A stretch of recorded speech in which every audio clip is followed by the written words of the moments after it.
Today I'm speaking with Dr. David Sikkink, who is an associate professor in the Department of Sociology at the University of Notre Dame and recently completed the Cardis Religious Schools Initiative, a cross-national research project on the impact of Catholic and Protestant schools on the everyday lives of their graduates. He's a fellow in the Center for the Study of Religion, as well as the Institution for Educational Initiatives. Several years ago, the Institute for Advanced Studies in Culture at UVA launched a major research project in order to better understand the moral formation of high school students. Researchers went into 10 different sectors of schools, from public schools to private schools to charter schools and others. Dr. Sikkink was one of those researchers, and he and his graduate assistants focused on the alternative pedagogy sector, going into 6 different high schools that fall into this category, 3 public and 3 private. Thank you for joining us today, Dr. Sikkink. It's really great to have you. Thank you. Glad to be with. So I know that this particular chapter, this contribution to the Moral Formation Research Project, was unique in that you didn't study just one type of school, say going into 7 or 8 different Catholic schools to compare them, that your assignment was a collection of different types of schools that all fell under the category alternative pedagogy. So I think in a way that is unique, probably was a unique experience. So I thought, kind of before we get started, you could maybe define for me, first of all, what that term means, alternative pedagogy, and then tell me what the affiliations were of the 6 different schools that you studied. Yeah, we tried to find schools that we felt had a fairly strong sense of what they were about in terms of, their mission, their goals, how they went about teaching, the structure of their schools. And most of these had a history. They had traditions that they were drawing on, and they saw themselves as unique in some way. So they saw themselves as having a unique approach and kind of a countercultural, or at least an alternative approach to doing school. I think that, in a sense, that mission animated the school organization and animated the teachers and, to some extent, the students within them, gave them a kind of a distinctive place in the educational field, a niche that they, tried to create and enhance and build a community around. That makes sense. And so what does the term alternative pedagogy mean? What makes it alternative? Well, yeah, I mean, it's not, it'd be a little difficult to say, it's just sort of, there are certainly gray areas.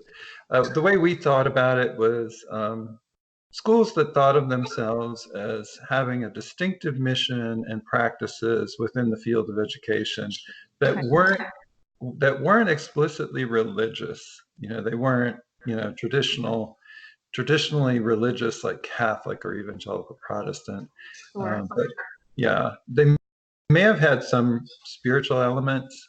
And, in the case of the Friends School, of course, they do have a long tradition within the religious field, but they are, especially now, more oriented towards spirituality than traditional religion.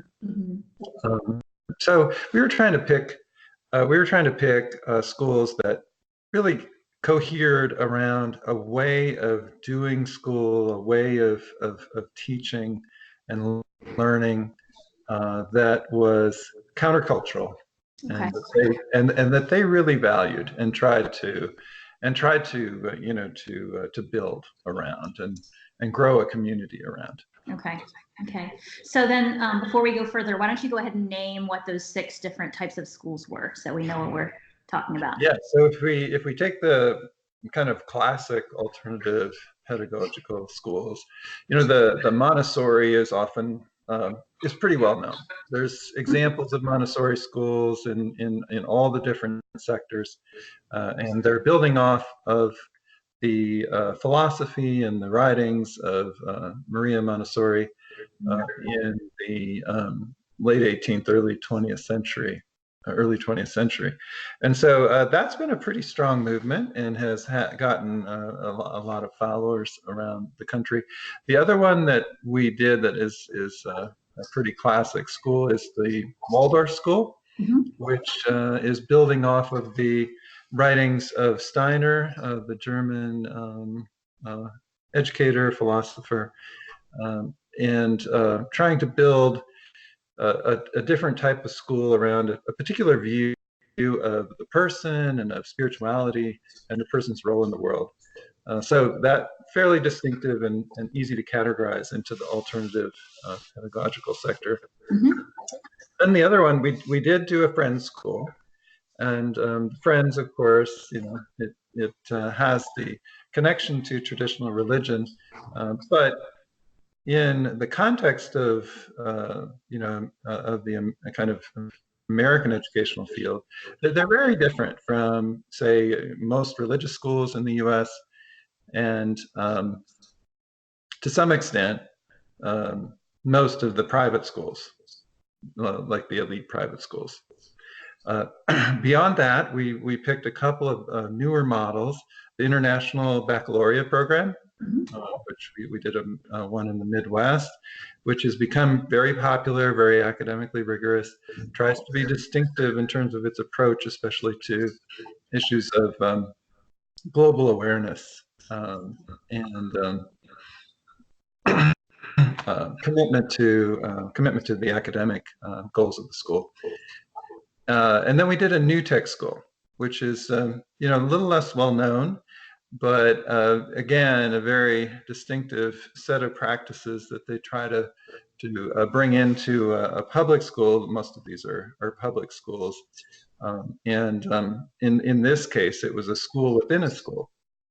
So the new tech school, again, trying to be very egalitarian, trying to be project-based, to get students to own their own education, to be involved in the community, and to be very much almost equals with the teachers. So the new tech school was our other public school example of alternative pedagogy. Okay, great. And so what would you say, as you look across the sector, what kinds of things did these 6 schools have in common as related to moral formation, if anything? Well, they were very common. They were very common. Yeah, there was a lot of diversity, but they all they all spent a good deal of time, talking about the individual sense of self and the importance of that in growing as a person and being involved in the community. Self-expression, developing individual talents, being true to yourself and to who you are. There definitely was a strong theme in that direction. The other thing that was distinctive about it, I think, is that they all had a sense of being set apart. There was a boundary between their community and the outside world. There was something different about what they were doing and trying to do, and they took some pride in that. So there was a more of a strength of community around the school, and that was fairly common. It wasn't, and it was also a common theme at least in most of the schools. But one thing that stood out to me in your chapter was kind of the teacher-student relationships within those schools. So can you describe to me some of what you saw in that realm? Yeah, there was a strong emphasis on a more egalitarian relationship between the teacher and the student. There was some variation there, but that was a goal in each of the sectors, in each of the schools. So, for example, in the Democratic school, the students really had a lot of say, and they would have town meetings where they could make decisions about the kinds of classes that were going to be offered and the teachers that they wanted to hire. And there were even isolated cases where the students decided that a teacher just wasn't working out, and so they voted the teacher off the island. So Wow. they really do have a lot of say. Now, of course, they're in interaction with teachers that they like and respect, and so I'm sure that to some extent the administrative and teaching voice and authority is coming through, but Sure. it has to be mediated through the students. The students do have control of the school, so that's the democratic model. Uh, there is something like that in the Montessori, at least to the extent that the students have quite a bit of say about the direction of their own learning, project-based learning that follows their interests. The teachers spend a lot of time encouraging the students to actually make things happen when it comes to their education. If there's some kind of special, they do like a kind of an interim month-long class. If there's something special that the kids want to do, they put it on the agenda. It ended up being, I think, in one case, like a cooking class or something that the students wanted to put together. Or in another case, a student wanted to be part of a local picnic that is done in the community where politicians get together with community members and talk about some of their issues. And the teachers told them, okay, good idea, go for it. And they had to organize it and make it happen. So there's quite a bit of this push towards student ownership of your education. That happens to some extent too in the New Tech School, maybe a little bit less in the International Baccalaureate, since they have their program all set, and it's somewhat standardized. But again, there was this general push towards student ownership, student kind of a student authority within the school, to the extent that, like in the New Tech School, they didn't want to talk about teachers and students. They talked more about facilitators and learners. Interesting. Okay.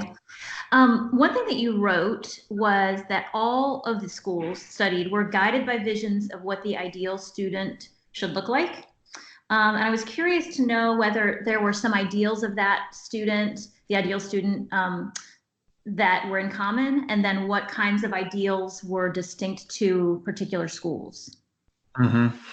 Yeah, there's quite a bit to talk about there, but to pick up on a few things. I think in common, there was a strong sense that student relationships should be respectful and they should be empathetic, that they should treat everyone as being a important member of the community, whether that was easy or not.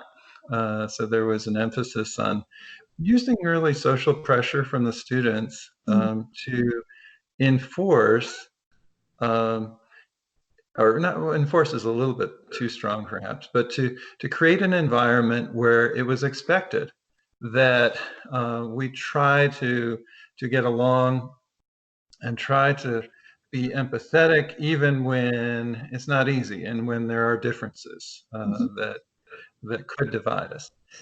There were instances where even bullying would be directly addressed by students and even peer small groups within the school. The honor courts in the schools were student run in most cases. They would have some, of course, some teacher involvement. So that was another way in which the students would spend time or were directly involved in enforcing or kind of socializing others into the norms and the expectations of the community. I think very common across the school was self-direction, individual responsibility for one's own education and for becoming the person that one could be, right? To becoming one's own best self. I think that was fairly common across the schools, which wouldn't be uncommon or wouldn't be kind of countercultural from norms within the broader culture. Mm-hmm.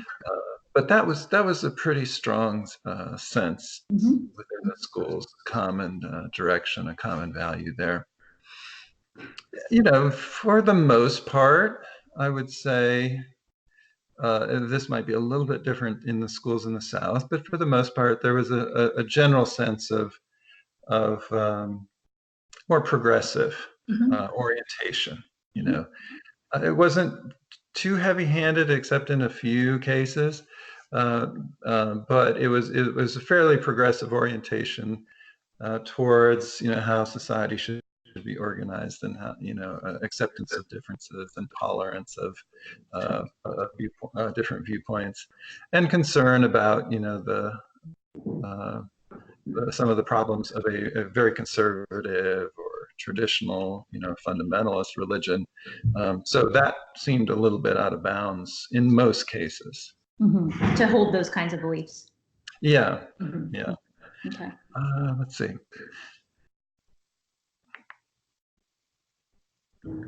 I think that overall there was an expectation that that students and their families have requirements to participate together and create a community together. That it was their responsibility to engage the community. And I think that was fairly common across all of these schools, in that they had a mission that they cared about, and that they felt animated the place, and it made sense because of that, right? So to have people that were just there and not committed and not engaged was in a way a threat to being able to maintain this countercultural community in the midst of other dominant ways of doing things, right? So I think that was a pretty strong expectation, that buy-in, sort of buy-in. Yeah, to be here, you buy in, you commit to the community, you participate in its ways of doing things, and its rituals, its ceremonies, its practices, and that was expected. Okay, that makes sense. So one thing that comes out in just your comments from a few minutes ago is just the sort of sense of autonomy and agency that students tend to have in these kinds of schools. And that kind of connects to something that you mentioned in the chapter about the emphasis on students taking responsibility for their views. So can you explain, is there anything more to say about that, what that means and what that looks like, kind of where and how you saw that in action?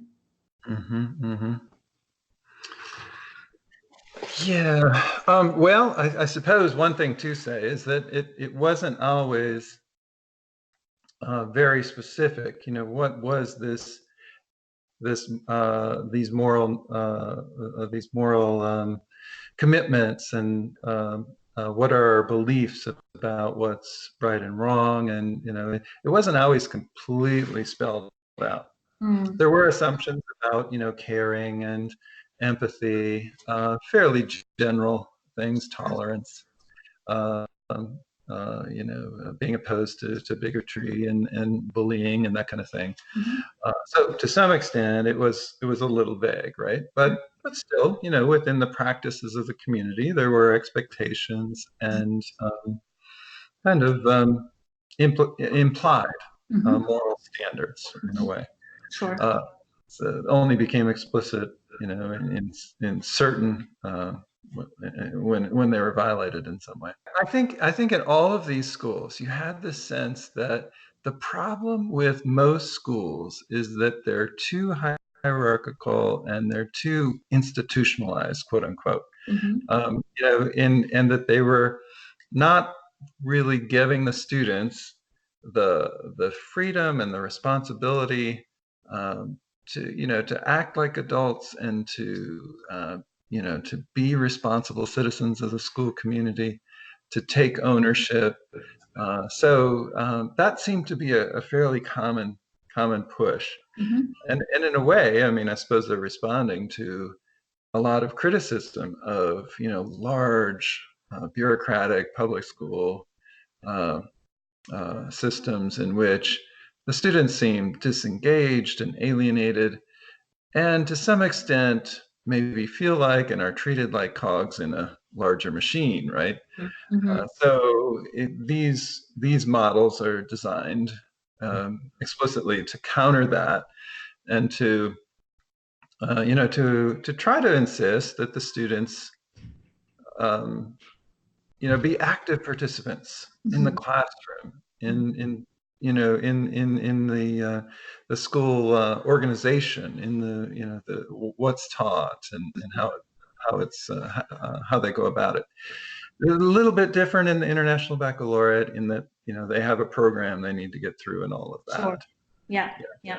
Okay. And how this actually gets carried out in practice, it's not always easy to make it happen on a day-to-day basis, because teachers, sometimes things can feel like they're getting out of control, or with that much of a student voice. Yeah. And so teachers do in practice probably get involved more than the ideal. Sure. Right. Yeah. Out of necessity. Yeah. Yeah, that makes sense. So beyond sort of school governance, were there other places or ways that the schools were emphasizing students' public responsibility or engagement, civic engagement, that kind of thing?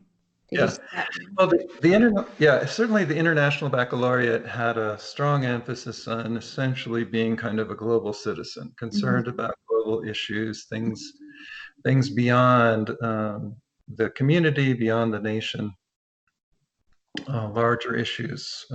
I suppose in the environment might be talked about, or the sense of not being kind of a unreflective patriot, right, of your own country, that you should think broadly beyond that. So you heard that in the International Baccalaureate program.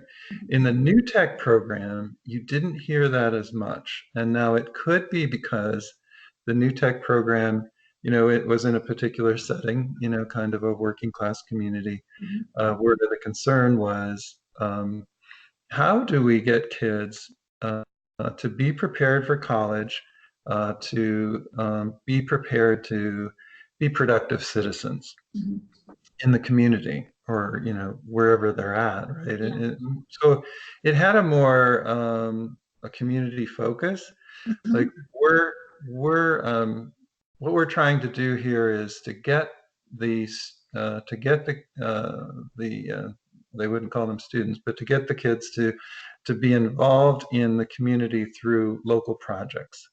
So there was something that I believe it was an issue of water and quality of water in the community. So the students were asked essentially to develop a project and present that to the city council, some of their findings in that. So trying to engage the community through project-based learning. Now, I don't know that the students really saw it that way entirely, because in a way they saw it as a good thing to put on the application to college, or personal development. Okay, so I mean, that's part of it too.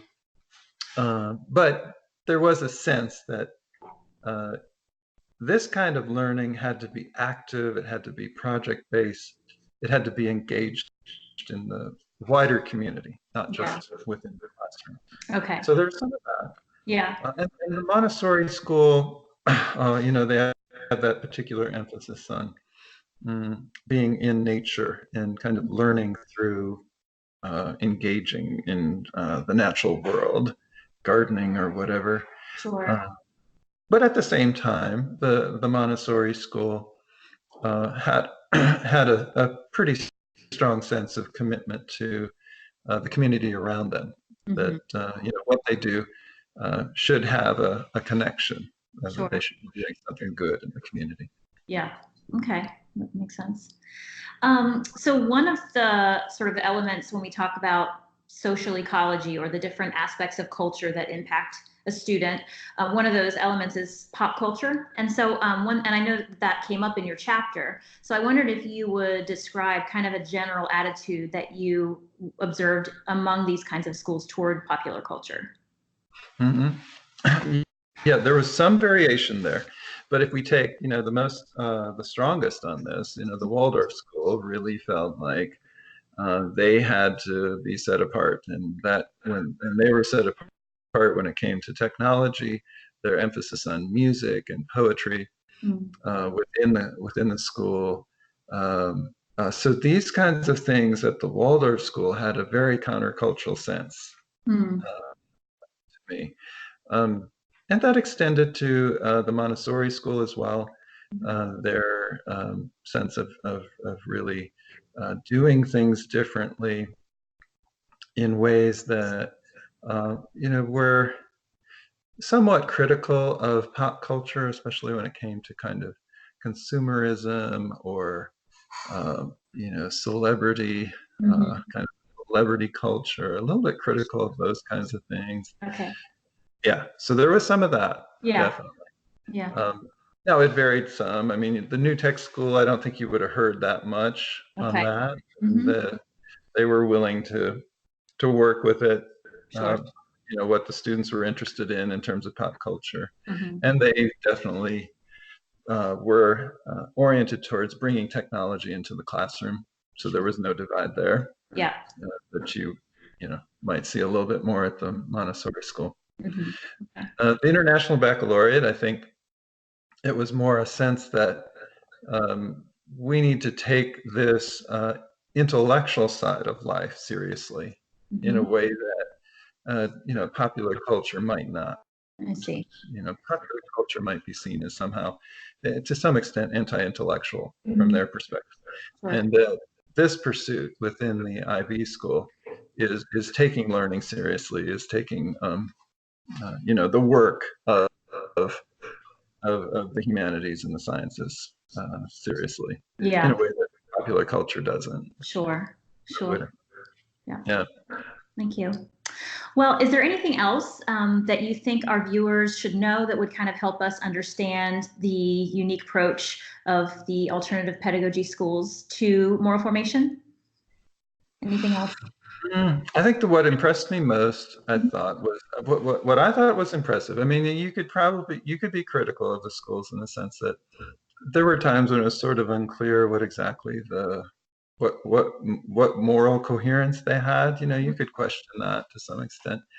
But on the other hand, they were developing boundaries around a community, which was pretty effective and pretty functional, and had a lot of good going on that engaged students. You could be critical of this or that pedagogy. Maybe you don't think it's the best, but the fact that they had something that they were oriented around and gave them some direction, some sense of meaning, some sense of identity, it seemed like it worked in a sense. And that it created a lot of relationships and experiences that were very meaningful for the teachers, for the students. Even take the International Baccalaureate program, which many of the students complained that it was so hard and they had to work get so little sleep and all that. Sure. But it also brought the students together in a way, like they were in this boot camp together, right? And they would support each other, and the reputation of the school depended on them all doing well. So to me, it was kind of surprising and heartening that they were building a community that had some really positive outcomes for the students, for the personnel. Good. Well, that's really good to hear. Yeah. Well, it was a lot of fun, I must say. To see I those everyone visit these schools. Very interesting. I bet. Well, thank you. I think that'll wrap up our time together today. Appreciate your being with us, and it was great to hear about this sector. Glad to. Thank you. Thank you.